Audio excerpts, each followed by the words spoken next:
Paspaudus pirmam šaltukui autoįvykių skaičius Lietuvos keliuose žymiai padaugėjo. Šio antradienio rytas Panevėžyje neišimtis.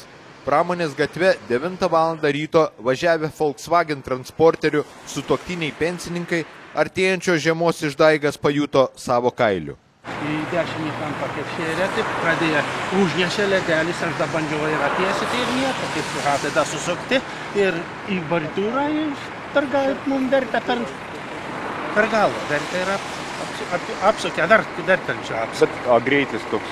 Greitis 50 da nebuvo. Kadangi vada džipas važiavo 10 pusę, aš norėjau rikiuotis į dešinę pusę.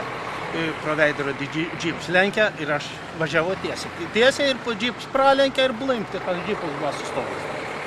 Bet jis paskui nuvažiavo. Į pensininko vairuojamą automobilį trinktelėjo galingas miškų urėdijai priklausantis džipas Mitsubishi. Gerai, kad sutuoktiniai buvo prisisegę saugos diržus, todėl ne tik traumų, bet ir nubrozdinimų pavyko išvengti. Apvertęs pensininkų džipas apsisuko gatvėje ir į jį tiesa nesmarkiai bakstelėjo Ford Transporter automobilis, važiavęs sau ramiai savo juostą. Kaltininką nustatys Panevėžio kelių policija, o vairuotojus belieka perspėti, kad pirmas rudens ledukas yra pats pavojingiausias. Todėl prisisekite saugos diržus ir vairuokite atsargiai.